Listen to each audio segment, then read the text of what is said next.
மீசா time நேர்களை நிகழ்ச்சிக்குள் அன்போடு வரவேற்றுக் கொள்கிறோம். ஈரானுடைய அதிரடி தாக்குதல் ஆரம்பம். அமெரிக்காவினுடைய 21 இலக்குகள் மீது ஈரான் அதிரடி தாக்குதல் நடத்தியதால் மீண்டும் பெரும் பதட்டம். பிரான்சினுடைய அதிரடி நடவடிக்கையால் அதிர்ந்து போன இஸ்ரேல் என்ற பல்வேறு செய்திகள் தான் இன்றைய பதிவு. வாங்க வீடியோக்குள்ள போகலாம், விரிவாக பார்க்கலாம். ஈரான் அதிரடியாக அதனுடைய பதில் தாக்குதல்களை பஹ்ரைன் தொடங்கி குவைத் மற்றும் ஜோர்தான் போன்ற இடங்கள்ல அமெரிக்காவினுடைய 21 இலக்குகள் மீது அதிரடியான ஏவுகணை தாக்குதல்கள் நடத்தியது மட்டுமல்லாம குறித்த தாக்குதல் குறித்த அறிக்கையையும் ஈரானுடைய புரட்சிகர காவல் படையினர் வெளியிட்டதுதான் பெரும் பரபரப்பையும் பெரும் அதிர்ச்சியையும் உண்டு பண்ணிருக்கு. இந்த அறிக்கையில என்னென்ன விஷயங்கள் உள்வாங்கப்பட்டிருக்கு அப்படின்னு கேட்டீங்கன்னா, ஜோர்தானில் இருக்கின்ற அமெரிக்காவினுடைய அதிநவீன அல் அஸ்ரக் விமான தளத்தின் மீது அதிரடியான தாக்குதலை ஈரான் மேற்கொண்டதாகவும், F-35 போன்ற போர் விமானங்கள் தரித்து நிறுத்துகின்ற இந்த விமான நிலையத்தினுடைய 4 இலக்குகள் மீதுதான் அதிரடியான தாக்குதல்களை ஈரான் மேற்கொண்டதாகவும், குவைத்தில் இருக்கின்ற அலியா சாலிம் என்று சொல்லப்படுகின்ற அமெரிக்காவுடைய மற்றொரு இராணுவ தளத்தின் மீதும் பல்வேறு இலக்குகள் மீது தாக்குதல் நடத்தியதாகவும், பஹ்ரைனில் இருக்கின்ற 5வது கடற்படை கட்டளை தலைமையகத்தின் மீதும் தாக்குதல் நடத்தியதாக ஒட்டுமொத்தமாக 3 நாடுகளிலும் இருக்கின்ற விமானப்படை தளங்கள் மற்றும் கடற்படை தளங்கள் மீதுதான் அதிரடியான தாக்குதலை நடத்தி கிட்டத்தட்ட 21 இலக்குகளை இப்போது இலக்கு வைத்து தாக்குதல் நடத்தியதாகத்தான் புரட்சிகர காவல் படையினர் குறித்த அறிக்கையில குறிப்பிட்டிருக்காங்க. ஈரானின் தெற்கு பகுதியில் இருக்கின்ற புஷஹர் என்று சொல்லப்படுகிற மாகாணத்துல ஜம் நகருக்கு அருகில் வச்சு அமெரிக்காவினுடைய அதிநவீன MQ-9 என்று சொல்லப்படுகின்ற ட்ரோனையும் அதிரடியாக சுட்டு வீழ்த்தியதாகவும் அந்த அறிக்கையில குறிப்பிட்டிருக்காங்க. ஒட்டுமொத்தத்துல பாரிய அளவிலான ஒரு தாக்குதலை தான் இப்போது ஈரான் பதிலடியாக அமெரிக்காவினுடைய மத்திய கிழக்கில் இருக்கின்ற இராணுவ தளங்கள் மீது தாக்குதலை மேற்கொண்டிருக்காங்க.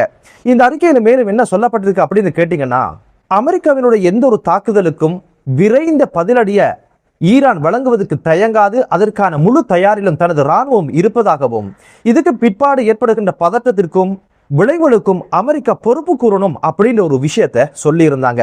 இந்த ஒரு தாக்குதல் தான் இதுவரைக்கும் நடத்தப்பட்ட தாக்குதல்ல ஒரே தாக்குதல்ல இத்தனை இலக்குகள் அமெரிக்காவினுடைய இராணுவ இலக்குகள் இலக்கு வைக்கப்பட்ட சம்பவம் பதிவாகிருக்கு அப்படின்னு சொல்ற அளவுக்கு தான் இந்த ஒரு தாக்குதலை ஈரான் நடத்தி முடிச்சிருக்கு. திடீரென எதற்காக ஈரான் இப்படியான ஒரு தாக்குதலை மேற்கொண்டாங்க அப்படின்னு கேட்டீங்கன்னா, அதுக்கு ஒரு கதை இருக்கு. அந்த கதை எங்க தொடங்குது அப்படின்னு பாத்தீங்கன்னா, நேற்றைய தினம் ஹோர்முஸ் ஜலசந்திக்கு அருகில வச்சு அமெரிக்காவினுடைய அதிநவீன அப்பாச்சி என்று சொல்லப்படுகின்ற இராணுவ ஹெலிகாப்டர் ஒன்று வீழ்ந்து சுக்குநூறான சம்பவம் பதிவாக இருந்தது. விமானிகளும் கடல்ல தத்தளிச்சு கொண்டிருக்கின்ற சூழ்நிலையில தான் அமெரிக்காவினுடைய படையினர் அந்த 2 பேரையும் காப்பாற்றிய சம்பவம் பதிவாக இருந்தது. இது குறித்து அமெரிக்க ஜனாதிபதி டொனால்ட் ட்ரம்ப் ஆரம்பத்தில் என்ன சொன்னார் அப்படின்னு பாத்தீங்கன்னா, இப்படி ஒரு சம்பவம் நடந்தது உண்மைதான், துரித கதியில் செயல்பட்டு விமானி 2வரையும் காப்பாற்றி விட்டோம் அப்படின்னு சொல்லிட்டு, இது எதனால நடந்தது அப்படின்னு ஒரு விஷயம் தெரியல, அதுக்கான விசாரணையை தொடங்கி இருக்கிறோம் அப்படின்னு சொன்ன சூழ்நிலையில நேரம் செல்ல செல்ல இந்த ஒரு சம்பவம் குறித்த செய்திகள் எப்படி வர ஆரம்பிச்சது அப்படின்னு கேட்டீங்கன்னா, இதுவரைக்கும் துல்லியமான காரணம் கண்டறியப்படல. இருந்தாலும் பலத்த சந்தேகம் ஈரான் மீது இருப்பதாகவும், ஈரானுடைய ட்ரோன்களுடைய தாக்குதலுக்கு இலக்காகித்தான் இந்த ஹெலிகாப்டர் வீழ்ந்து சுக்குநூறாக இருக்கணும் அப்படின்னு ஒரு சந்தேகத்தை வெளியிட்டாங்க. இந்த சந்தேகம் குறித்து அமெரிக்க ஜனாதிபதி டொனால்ட் ட்ரம்ப் எவ்வகையான கருத்தை வெளியிட்டார் அப்படின்னு கேட்டீங்கன்னா, இந்த தாக்குதலுக்கு பின்புலமாக ஈரான் இருந்திருந்தால் நிச்சயமாக இதுக்கான பதிலடியை அமெரிக்கா வழங்கும், அதற்கான பொறுப்பையும் ஈரான் பொறுப்பேற்கணும், அதற்கான பதிலடியும் அமெரிக்கா வழங்கும் அப்படின்னு ஒரு மிரட்டலையும் விட்டிருந்தாங்க. ஒட்டுமொத்தத்தில் ஹோர்முஸ் ஜலசந்திக்கு அருகில இந்த அமெரிக்காவினுடைய ஹெலிகாப்டர் சுட்டு வீழ்த்தப்பட்டதா அல்லது விபத்துக்குள்ளானதா அப்படின்னு பலத்த சந்தேகத்துல ஈரானுடைய கைங்கரியமாக இருக்கும் என்ற ஒரு விஷயம்தான் அமெரிக்கர்களுக்கு மிகப்பெரிய ஒரு சந்தேகத்தை ஏற்பட்டதுனால இன்று அதிகாலையில ஈரானுடைய சிரிக் மாகாணத்துல பல இடங்கள்ல வெடிப்பு சத்தம் கேட்டதான செய்தியையும் மகர் செய்தி சேவை செய்தியாக வெளியிட்டிருந்தது. திடீரென ஈரானுக்குள்ள பெரும் வெடிப்பு சத்தம் கேட்கிறதாக இருந்தா அது அமெரிக்காவுடைய ஒரு தாக்குதலாக இருந்திருக்கலாம் என்ற சந்தேகம் எழுந்த சூழ்நிலையில மெஹர் செய்தி சேவை இந்த வெடிப்பு சத்தத்துக்கு பின்னால் இருந்த விடயங்கள் குறித்து எந்த ஒரு செய்தியும் வெளியிடாத சூழ்நிலையில தான் இப்போது அதிரடியாக ஈரான், பஹ்ரைன் மற்றும் ஜோர்தான், குவைத் ஆகிய நாடுகளில் இருக்கின்ற 21 அமெரிக்காவினுடைய இலக்குகள் மீது அதிரடி தாக்குதலை நடத்தி முடிச்சாங்க. இந்த ஒரு தாக்குதல் பதில் தாக்குதலாக இருக்குது அப்படின்னு தான் ஈரான் சொல்றாங்க. அப்படியாக இருந்தா நிச்சயமாக இன்று அதிகாலையில குறித்த பிரதேசத்தில் வெடிப்பு சத்தம் கேட்டது என்பது அமெரிக்காவினுடைய தாக்குதலாக இருந்திருக்கணும். அமெரிக்கா இந்த தாக்குதலை நடத்துவதற்கான காரணம் ஹெலிகாப்டர் மீது ஈரான் தாக்குதல் நடத்தியது என்ற ஒரு கோணத்துல தான் அந்த தாக்குதலை நடத்தி இருக்கணும். ஒட்டுமொத்தமாக அமெரிக்கா ஈரான் மீது எந்த ஒரு தாக்குதலை நடத்தினாலும் நிச்சயமாக அதற்கான பதிலடி தாக்குதலை ஈரான் வழங்குவதற்கு தயங்காது தமது ராணுவம் தயாராக எப்போதும் இருக்குது அப்படின்னு ஒரு எச்சரிக்கை விட்டதுக்கு பின்புலமாக தெரிகிற ஒரு விஷயம் என்ன அப்படின்னு பாத்தீங்கன்னா, அமெரிக்காவுடைய யுத்த ஹெலிகாப்டர் மீது ஈரான் தாக்குதல் நடத்தியதற்காக ஷிரிக் மாகாணத்துல அமெரிக்கா அதனுடைய தாக்குதலை மேற்கொண்டிருக்கு. சுட சுட அந்த தாக்குதலுக்கு பதிலடி கொடுக்கும் வகையில தான் இந்த ஒரு தாக்குதலை நிச்சயமாக ஈரான் வழங்கி இருக்குது என்பது தெரிய வருது. அமெரிக்காவுடைய ஹெலிகாப்டர் மீது ஈரான் தாக்குதல் நடத்துவதற்கான காரணம் என்ன அப்படின்னு பாத்தீங்கன்னா, திங்கட்கிழமை அதிகாலையில மற்றும் ஒரு காரியத்தை அமெரிக்கா செஞ்சு வச்சது. அது என்ன அப்படின்னு பாத்தீங்கன்னா, ஒமான் கடல் பரப்புல இருந்து ஈரானை நோக்கி ஒரு கப்பல் புறப்பட்டிருக்குது. அந்த கப்பல் பலாவ் நாட்டினுடைய கொடியை ஏந்தி பயணித்த சூழ்நிலையில அமெரிக்காவினுடைய ராணுவத்தினர் நிறுத்துவதற்கான எச்சரிக்கையை வழங்கியிருக்கிறாங்க. அந்த எச்சரிக்கையெல்லாம் பொருட்படுத்தாத அந்த கப்பல் பயணிக்கிற சூழ்நிலையில ஆப்ரஹாம் லிங்கன் என்று சொல்லப்படுகின்ற அமெரிக்காவுடைய போர் கப்பலில் இருந்து ஒரு போர் விமானம் புறப்பட்டு குறித்த கப்பல் மீது சூட்டு சம்பவத்தை நிகழ்த்தி அந்த கப்பலை நிறுத்தினாங்க.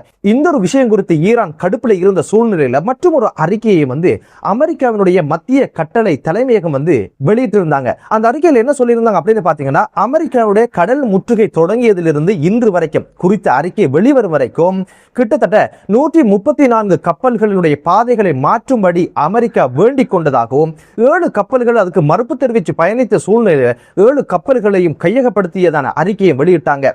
ஹோர்முஸ் ஜலசந்திக்குள்ள நீங்க என்னடா நாட்டாம வேலை பார்க்கிறது அப்படின்னு சொல்லி கடுப்புலதான் ஈரான் நிச்சயமாக அமெரிக்காவினுடைய ஹெலிகாப்டர் மீது தாக்குதல் நடத்தி இருக்கணும்.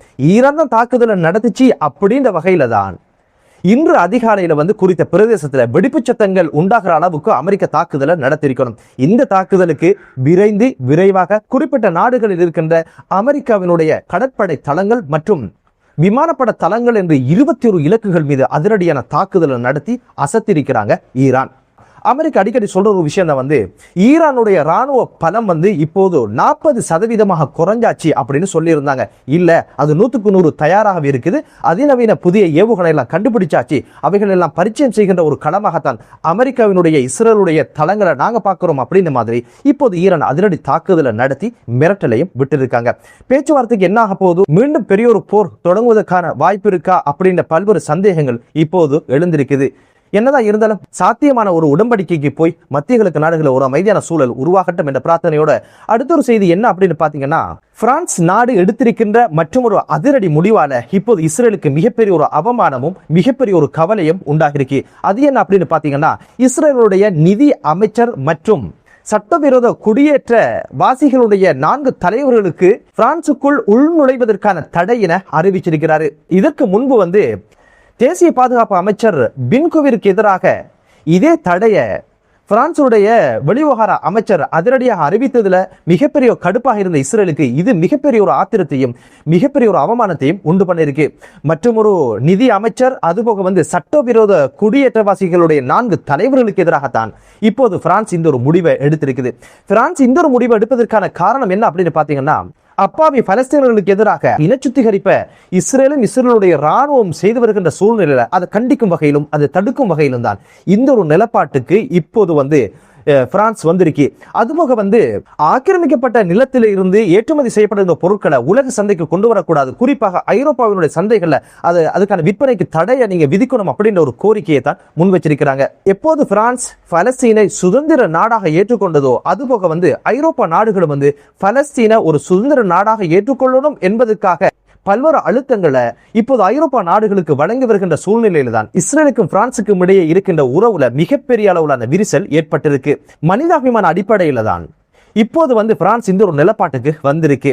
அமெரிக்காவாக இருந்தா என்ன, இஸ்ரேலாக இருந்தா என்ன, மனிதாபிமானத்துக்கு அப்பாற்பட்ட செயற்பாடுகள்ல அமெரிக்காவும் இஸ்ரேலும் இருப்பதனால இப்போது இஸ்ரேலுக்கு எதிரான பல்வேறு நடவடிக்கைகளை பிரான்ஸ் எடுத்து வருது.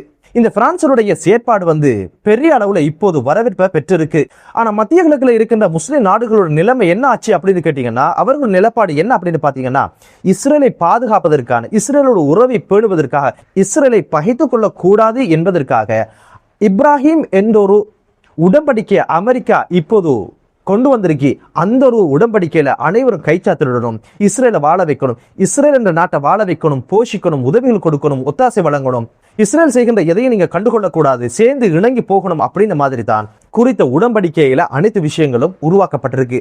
அந்த ஒரு உடன்படிக்கையில கைச்சாத்திடணும் அப்படின்னு ஒரு விஷயத்துல இப்போது மத்திய கிழக்கினுடைய முஸ்லிம் நாடுகள் இருக்கின்ற சூழ்நிலையில் தான் பிரான்ஸ் மனித அபிமானத்தை முன்னிறுத்தி பலஸ்தீன மக்களுக்கும் கஸா மக்களுக்கும் மேற்கு கரையில் இருக்கின்ற அப்பாவி மக்களுக்கு எதிராக இஸ்ரேல் செய்கின்ற இன சுத்திகரிப்பை கண்டிச்சு தான் இஸ்ரேலுடைய உறவை இப்போது துண்டிக்க ஆரம்பிச்சிருது பிரான்ஸ்.